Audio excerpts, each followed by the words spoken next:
Sorry. Ito muna. Company. Okay? Importante po ba ang stability ng kumpanya? Yes! Kasi kung sasali po kayo sa fly-by-night, didiretsuhin ko na po kayo, mag-aksaya lang po kayo ng panahon doon at maraming masisirang tao because fly-by-night yung kumpanya. Dapat po may credibility. Tama po ba? Tama. Yes. Anong malalaman? Dapat po stable. Ano po Yes. ba kasi na stable? Hindi po yung matatagal lang.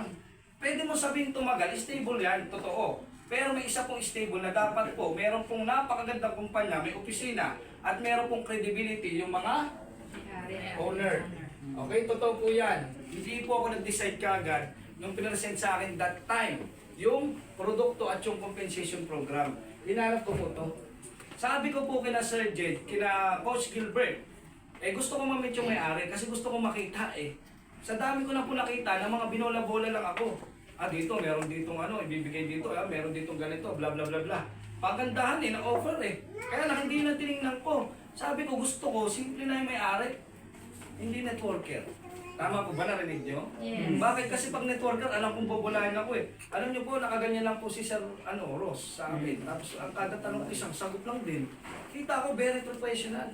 And si Mami, pinagkukwento about sa product. Tapos na kami sa product, nagkukwento pa. Kasi bakit? Natulungan po kasi yung mismong Taiwan representative natin nung produkto. Kaya yun ang binabanggit lang niya. So, ibig sabihin ko, nung nakita ko to, nag-decide ako, sabi ko, mukhang maayos yung may-ari. Walang yabang Kasi doon sa iba, lalabas ka ng sports car agad, papakita ka sa BGC makikipagkita. Something na ganun Alam mo yung ma-hyping ka, tapos na po ako doon. Kasi bakit po nakita ko na po ang itsura ng mga manloloko na may-ari at totoo talaga may puso. Bakit? Nakita ko na po yung 15 years na Diyos mio, tagal na po nakita ko na. Nung nakita ko po ito, nakita ko po how fresh sila po into network na sabi ko, isa lang hanapin ko, roadmap. Biglang binuksan ni Sir Jed yung laptop, nakita ko na po yung mangyayari. Simula ngayon, hanggang next year po, malupit yung kumpanya natin. Tama? The company itself is talagang kayang i-sustain. May ability po yung may-ari, may credibility. Mayayaman po yung may-ari, pero napakasimple. Tama? So, doon ko nakita, check ito. Tama po ba? Maganda ba yung company? Yes! Diba? Pangalawa po, product. Tama? So, pasensya nyo na po yung sulat, kabaliktaran po yun ang mukha. Tama? Product. Ito po yung hinanap ko sa product yung totoo. Ito po Unique. Tama?